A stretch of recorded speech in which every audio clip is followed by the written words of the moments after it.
ಬಾಯ್ ನ್ಯೂಸ್ಗೆ ಸ್ವಾಗತ.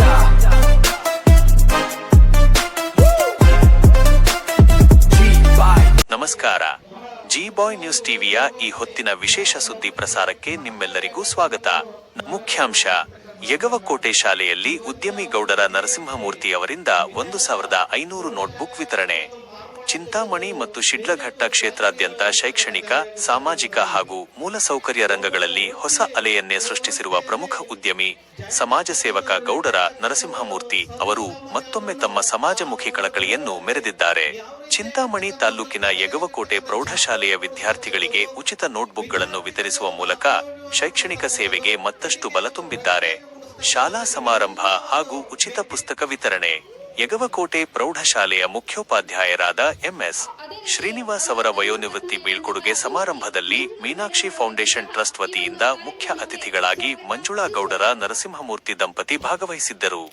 ಈ ವೇಳೆ ಶಾಲೆಯ ಪ್ರತಿಯೊಬ್ಬ ವಿದ್ಯಾರ್ಥಿಯ ವ್ಯಾಸಂಗಕ್ಕೆ ಅನುಕೂಲವಾಗುವಂತೆ 1500 ಉಚಿತ ನೋಟ್ಬುಕ್ಗಳನ್ನು ವಿತರಿಸಲಾಯಿತು. ಈ ಸಂದರ್ಭದಲ್ಲಿ ಮಾತನಾಡಿದ ಗೌಡರ ನರಸಿಂಹಮೂರ್ತಿ ಅವರು, ಸರ್ಕಾರಿ ಶಾಲೆಗಳ ಸಬಲೀಕರಣವೇ ನಮ್ಮ ಮೂಲ ಉದ್ದೇಶ ಎಂದು ಪ್ರತಿಪಾದಿಸಿದರು. 1 ಲಕ್ಷ ಪುಸ್ತಕ ವಿತರಣೆಯ ಬೃಹತ್ ಯೋಜನೆ ಮತ್ತು ನೈರ್ಮಲ್ಯಕ್ಕೆ ಆದ್ಯತೆ. ಅಷ್ಟೇ ಅಲ್ಲದೆ ಶಿಡ್ಲಘಟ್ಟ ತಾಲೂಕಿನಾದ್ಯಂತ ಇರುವ ಸರ್ಕಾರಿ ಹಾಗೂ ಖಾಸಗಿ ಶಾಲೆಯ ಬಡ ವಿದ್ಯಾರ್ಥಿಗಳಿಗೆ ಒಟ್ಟಾರೆ 50,000ದಿಂದ 1 ಲಕ್ಷ ಉಚಿತ ನೋಟ್ಬುಕ್ಗಳನ್ನು ವಿತರಿಸುವ ಬೃಹತ್ ಯೋಜನೆಯನ್ನು ಹಮ್ಮಿಕೊಳ್ಳಲಾಗಿದೆ ಎಂದು ತಿಳಿಸಿದರು. ಹಕ್ಕಿ ಪಿಕ್ಕಿ ಕಾಲೋನಿ ಹಾಗೂ ಗಂಜಿಕುಂಟೆಯಂತಹ ಗ್ರಾಮೀಣ ಭಾಗಗಳಿಗೆ ಸ್ವತಃ ಭೇಟಿ ನೀಡಿ ಮೂಲಸೌಕರ್ಯ ಒದಗಿಸುತ್ತಿರುವ ನರಸಿಂಹಮೂರ್ತಿ ಅವರು ಗಂಜಿಕುಂಟೆ ಶಾಲೆಯ ಹೆಣ್ಣು ಮಕ್ಕಳ ಅನುಕೂಲಕ್ಕಾಗಿ ತಮ್ಮ ಸ್ವಂತ ವೆಚ್ಚದಲ್ಲಿ 6 ರಿಂದ 7 ಶೌಚಾಲಯಗಳನ್ನು ನಿರ್ಮಿಸಿಕೊಟ್ಟು ಉದ್ಘಾಟಿಸಿರುವುದು ತಾಲೂಕಿನಲ್ಲಿ ಭಾರೀ ಶ್ಲಾಘನೆಗೆ ಪಾತ್ರವಾಗಿದೆ. ಉದ್ಯಮಿ ಗೌಡರ ನರಸಿಂಹಮೂರ್ತಿ ಅವರ ಮಾತುಗಳು. ಭಾವನಾತ್ಮಕ ಹಾಗೂ ಆತ್ಮವಿಶ್ವಾಸದ ಧ್ವನಿಯಲ್ಲಿ ಕಾರ್ಯಕ್ರಮದಲ್ಲಿ ಮಾತನಾಡಿದ ನರಸಿಂಹಮೂರ್ತಿ ಅವರು, ಸಾಮಾನ್ಯ ಕುಟುಂಬದಿಂದ ಬಂದ ನನಗೆ ಬಡತನದ ನೋವು ಗೊತ್ತು. ಖಾಸಗಿ ಶಾಲೆಗಳಿಗೆ ಸರಿಸಮಾನವಾಗಿ ನಮ್ಮ ಸರ್ಕಾರಿ ಶಾಲೆಯ ಮಕ್ಕಳಿಗೂ ಆಧುನಿಕ ಶಿಕ್ಷಣ ಮತ್ತು ಮೂಲಸೌಕರ್ಯ ಸಿಗಬೇಕು. ಪ್ರತಿಯೊಂದು ಮಗುವಿನ ಭವಿಷ್ಯ ಉಜ್ವಲವಾಗುವವರೆಗೆ ನಮ್ಮ ಮೀನಾಕ್ಷಿ ಫೌಂಡೇಶನ್ ಟ್ರಸ್ಟ್ನ ಸೇವೆ ನಿರಂತರವಾಗಿ ಮುಂದುವರಿಯಲಿದೆ ಎಂದು ಭರವಸೆ ನೀಡಿದರು. ಗಣ್ಯರ ಉಪಸ್ಥಿತಿ ಮತ್ತು ಧನ್ಯವಾದ. ಈ ಸಂದರ್ಭದಲ್ಲಿ ಮುಖ್ಯ ಶಿಕ್ಷಕ ಎಂಎಸ್ ಶ್ರೀನಿವಾಸ್, ನಿಡಗುರ್ಕಿ ರವಿ, ವೀರಪ್ಪನಹಳ್ಳಿ ಹರಿ, ಕೃಷ್ಣ, ಶಾಲಾ ಸಿಬ್ಬಂದಿ, ಎಸ್ಡಿಎಂಸಿ ಅಧ್ಯಕ್ಷರು, ಸದಸ್ಯರು ಹಾಗೂ ಗ್ರಾಮಸ್ಥರು ಉಪಸ್ಥಿತರಿದ್ದು ನರಸಿಂಹಮೂರ್ತಿ ಅವರ ನಿಸ್ವಾರ್ಥ ಸೇವೆಯನ್ನು ಮುಕ್ತಕಂಠದಿಂದ ಕೊಂಡಾಡಿದರು. ಚಿಂತಾಮಣಿಯಿಂದ ನಮ್ಮ ವರದಿಗಾರರು ನೀಡಿದ ವಿಶೇಷ ವರದಿ ಇದಾಗಿತ್ತು. ಇಂತಹ ನಿರಂತರ ಸುದ್ದಿಗಳು ಮತ್ತು ಕ್ಷಣ ಕ್ಷಣದ ತಾಜಾ ನವೀಕರಣಗಳಿಗಾಗಿ ತಕ್ಷಣವೇ ನಮ್ಮ ಜಿ ಬಾಯ್ ನ್ಯೂಸ್ ಟಿವಿ ಚಾನೆಲ್ ಅನ್ನು ಸಬ್ಸ್ಕ್ರೈಬ್ ಮಾಡಿ, ನಮಗೆ ಸಪೋರ್ಟ್ ಮಾಡಿ. ನೋಡುತ್ತೀರಿ ಜಿ ಬಾಯ್ ನ್ಯೂಸ್ ಟಿವಿ. ಧನ್ಯವಾದಗಳು. ಎಲ್ಲ ಮಕ್ಕಳಿಗೆ ಆಹ್ವಾನಿಸಿದ್ದೀನಿ. ಅವರಿಗೆ ಒಂದು 2 ನಿಮಿಷಗಳ ಕಾಲ ಅವಕಾಶ ಮಾಡಿಕೊಂಡು ತಾವೆಲ್ಲರೂ ಒಂದು 5 ನಿಮಿಷ ಕೂತ್ಕೊಂಡ್ರೆ ಅವರನ್ನು ಕರೆಸಿಕೊಡ್ಬೇಕು. ಅವರು ಬೇರೆ ಕಾರ್ಯಕ್ರಮ. ಶ್ರೀಯುತ RVR ಸರ್ ಅವರು ವೇದಿಕೆಗೆ ಆಗಮಿಸಿದ್ದಾರೆ. ಅವರಿಗೆ ನಮ್ಮೆಲ್ಲರ ಪರವಾಗಿ ಜೋರು ಚಪ್ಪಾಳೆಯೊಂದಿಗೆ ಸ್ವಾಗತವನ್ನು ಬಯಸೋಣ. ಹಾಗೆ ನಮ್ಮ ಅಕ್ಷರದಾಸರದ ಸಹಾಯಕ ನಿರ್ದೇಶಕರಾದ ಶ್ರೀಯುತ ಸುಬ್ಬಾರೆಡ್ಡಿ ಸರ್ ಅವರು ವೇದಿಕೆಗೆ ಆಗಮಿಸಿದ್ದಾರೆ. ಅವರಿಗೆ ಈ ಒಂದು ಕಾರ್ಯಕ್ರಮದ ಪರವಾಗಿ ಸ್ವಾಗತವನ್ನು ಬಯಸೋಣ. ಸೊ ಮೊದಲನೇದಾಗಿ, ಚಿಕ್ಕ ಗ್ರಾಮದಲ್ಲಿ ಜನಿಸಿ ಸಾಮಾನ್ಯ ಕುಟುಂಬದಿಂದ ಬೆಳೆದು ಬಂದು ಇವತ್ತು ಒಂದು ಸಮಾಜ ಸೇವೆಯನ್ನು ಕೈಗೊಳ್ಳುವಂತಹ ಸ್ಥಿತಿಗೆ ಬಂದಿರತಕ್ಕಂತಹ ಶ್ರೀಯುತ ನರಸಿಂಹಮೂರ್ತಿ ಅವರು ಶಿಡ್ಲಘಟ್ಟ ಕ್ಷೇತ್ರದಲ್ಲಿ ಸಮಾಜ ಸೇವೆಯನ್ನು ಮಾಡ್ತಾ ಇದ್ದಾರೆ. ಅವರನ್ನು ನಾನು ನಮ್ಮ ಶಾಲಾ ಮಕ್ಕಳಿಗೆ ಏನಾದರೂ ಒಂದು ಕೊಡುಗೆ ಬೇಕಂದಾಗ ಏನ್ ಬೇಕು ಅಂತ ಕೇಳಿದ್ರು. ಈ ಸದ್ಯಕ್ಕೆ ನೋಟ್ ಬುಕ್ಸ್ ಬೇಕು ಅಂತಂದಾಗ ಸುಮಾರು 1500 ಪುಸ್ತಕಗಳನ್ನು ಮಕ್ಕಳಿಗೆ ಒದಗಿಸಿಕೊಡಕ್ಕೆ ಇವತ್ತು ನಮ್ಮ ವೇದಿಕೆಗೆ ಬಂದಿದ್ದಾರೆ. ಅವರಿಗೆ ನಮ್ಮೆಲ್ಲರ ಪರವಾಗಿ ಸ್ವಾಗತವನ್ನು ಬಯಸುತ್ತಾ ಅವರನ್ನು ಶ್ರೀಯುತ ನರಸಿಂಹಮೂರ್ತಿ ಸರ್ ಅವರನ್ನು ವೇದಿಕೆಗೆ ಆಹ್ವಾನಿಸ್ತಾ ಇದ್ದೀನಿ. ದಯವಿಟ್ಟು ಬರಬೇಕಾಗಿ. ಅಲ್ಲಿ ನಮ್ಮ ಸಂಪಾದನೆಯಲ್ಲಿ ನನ್ನಿಂದ ಒಂದಷ್ಟು ಸಮಾಜ ಸೇವೆಗೆ ಮುಡುಪಾಗಿಡೋಣ. ನನ್ನಿಂದ ಸಮಾಜ ಸೇವೆ ಆಗಲಿ.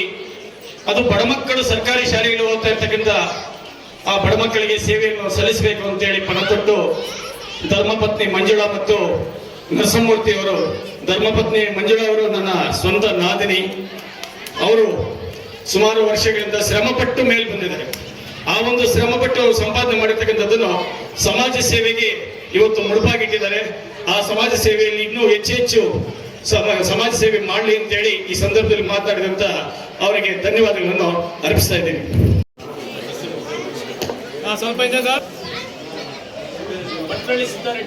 ಪಟ್ಟಣಿ ಸಿದ್ದರಾಮ ರೆಡ್ಡಿ ಸರ್ ಅವರಿಂದ ಸನ್ಮಾನ ಕಾರ್ಯಕ್ರಮ ಅದೇ ರೀತಿ ಅವರಿಗೆ ಜೋರು ಚಪ್ಪಾಳೆಯೊಂದಿಗೆ ಎಲ್ಲ ವಿದ್ಯಾರ್ಥಿಗಳು ಅಧ್ಯಕ್ಷರೇ ಮತ್ತು ಗಣ್ಯರೇ ಮತ್ತು ಡಾಕ್ಟರ್ ಶ್ರೀನಿವಾಸ್ ಅವರು ಧನ್ಯವಾದಗಳು ಸರ್.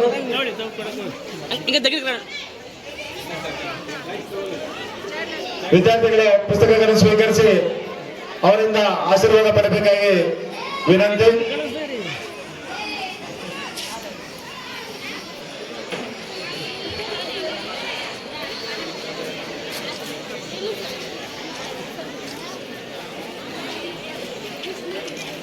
ಮುಂದೆ ನೋಡಿ ಸರ್.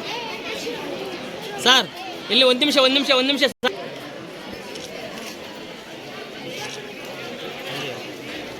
ಸರ್ ಹಂಗೆ ಇರ್ಬೇಕು, ವಿಡಿಯೋ ಮಾಡಬೇಕು.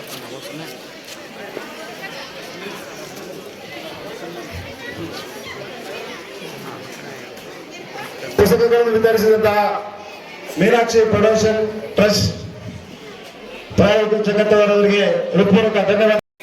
ನನಗೆ 4 ವರ್ಷ ಹಿಂದೆ ಸರ್ ಪರಿಚಯ ಆದರು.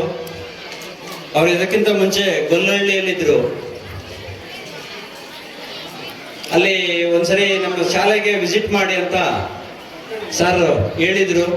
ಆ ಶಾಲೆಗೆ ನಾವು ವಿಸಿಟ್ ಮಾಡಿ ಅಲ್ಲಿ ಕೆಲವೊಂದು ಶಾರ್ಟೇಜಸ್ ಆಫ್ ಸಮ್ ಎಕ್ವಿಪ್ಮೆಂಟ್ಸ್ ಎಲ್ಲ ಬೇಕಾಗಿದೆ ಅಂತ ಹೇಳಿದ್ರು. ಅದನ್ನು ನಾವು ಕೊಡುಗೆಯಾಗಿ ನೀಡಿದ್ವಿ. ಆ ದಿವಸದಿಂದ ನಾವು ಗೌರ್ಮೆಂಟ್ ಶಾಲೆಗಳು ಎಲ್ಲೆಲ್ಲಿ ಏನೇನು ಕುಂದುಕೊರತೆಗಳಿದೆ ಅಲ್ಲೆಲ್ಲ ಮಾಡ್ಕೊಂಡು ಬರ್ತಾ ಇದ್ದೀವಿ. ಈಗ ಅತಿ ಹೆಚ್ಚಾಗಿ ಶಿಡ್ಲಘಟ್ಟ ತಾಲೂಕು ಗೌರ್ಮೆಂಟ್ ಸ್ಕೂಲುಗಳಲ್ಲಿ ಹೆಚ್ಚಾಗಿ ತೊಡಗಿಸ್ಕೊಳ್ತಾ ಇದ್ದೀವಿ. ಏಕೆ ಅಂತ ಹೇಳಿದ್ರೆ ಅಲ್ಲಿ ತುಂಬಾನೇ ಹಿಂದುಳಿದ ಸ್ಕೂಲ್ಗಳಿದೆ. ಈಗ ಒಂದು ವರ್ಷ ಹಿಂದೆಗಡೆ ಅಕ್ಕ ಪಿಕ್ಕಿ ಕಾಲೋನಿ ಅಂತ ಹೇಳ್ಬಿಟ್ಟು ಒಂದು ಸ್ಕೂಲ್ನ ಆಲ್ಮೋಸ್ಟ್ ಅಲ್ಲಿ ನಾವು ದತ್ತಕ್ಕೆ ತಗೊಂಡಿದ್ದೀವಿ ಅನ್ನೋ ಥರನೇ ಎಲ್ಲ ಫುಲ್ ಅಪ್ಗ್ರೇಡ್ ಮಾಡಿದ್ದೀವಿ. ಏಕೆ ಅಂದರೆ ಅಲ್ಲಿ ಕೂತ್ಕೊಳ್ಳಿಕ್ಕೆ ಡೆಸ್ಕ್ಗಳಿರಲಿಲ್ಲ, ಮಕ್ಕಳು ನೆಲದಲ್ಲಿ ಕೂತ್ಕೊತಾ ಇದ್ರು. ಅಲ್ಲಿ ಈಗೆಲ್ಲ ಲೇಟೆಸ್ಟ್ ಟೆಕ್ನಾಲಜಿ ಹೆಂಗಿದೆ ಅಂದರೆ ಎಲ್ಲ ಸ್ಕೂಲ್ಸಲ್ಲೂ ಬಂದು ಡಿಜಿಟಲ್ ಬೋರ್ಡ್ಸು, ಡಿಜಿಟಲ್ ಟಿವಿಸು ಎಲ್ಲ ಇದೆ. ಬಟ್ ಇಲ್ಲಿ ಗೌರ್ಮೆಂಟ್ ಶಾಲೆಗಳಲ್ಲಿ ಅದೆಲ್ಲ ಕುಂದುಕೊರತೆಗಳಿದೆ. ಬಟ್ ಪ್ರೈವೇಟ್ ಸ್ಕೂಲ್ಸ್ ಅಲ್ಲಿ ನಮ್ಮ ಮಕ್ಕಳೆಲ್ಲ ಹೋಗ್ತಾ ಇರ್ತಾರೆ, ನಮ್ಮ ಸ್ಕೂಲಲ್ಲಿ ಆ ಟೆಕ್ನಾಲಜಿ ಇದೆ, ಈ ಟೆಕ್ನಾಲಜಿ ಇದೆ ಅಂತ ಹೇಳ್ತಾರೆ.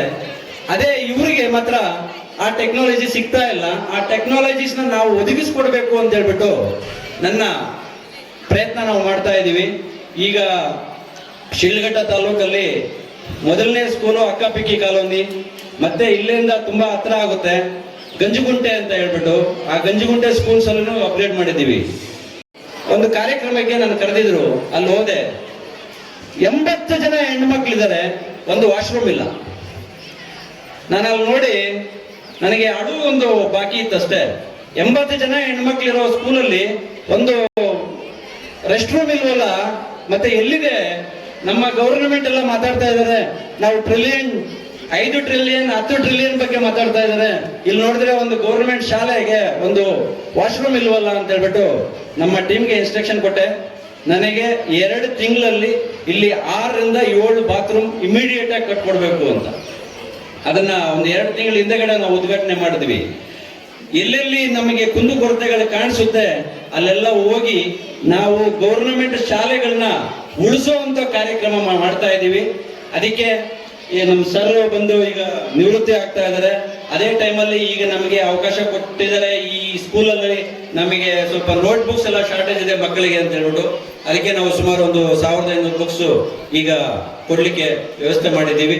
ಮತ್ತೆ ಈಗ ಆಲ್ರೆಡಿ ರೆಡಿ ಆಗ್ತಾ ಇದೆ. ನಮ್ಮ ಶಿಡ್ಲಘಟ್ಟ ತಾಲೂಕಲ್ಲಿ ಸುಮಾರು ಒಂದು 50,000ದಿಂದ 1 ಲಕ್ಷ ಬುಕ್ಸ್ ಗೌರ್ಮೆಂಟ್ ಶಾಲೆಗಳಲ್ಲಿ ಮತ್ತೆ ಕೆಲವೊಂದು ಹಿಂದೆ ಉಳಿದಿರುವಂತ ಪ್ರೈವೇಟ್ ಸ್ಕೂಲ್ಗಳಲ್ಲೂ ಸಹ ನಾವು ಕೊಡಬೇಕು ಅಂತ ನಮ್ಮ ಮೀನಾಕ್ಷಿ ಫೌಂಡೇಶನ್ ಟ್ರಸ್ಟ್ ವತಿಯಿಂದ ವ್ಯವಸ್ಥೆ ಮಾಡಿದ್ದೀವಿ.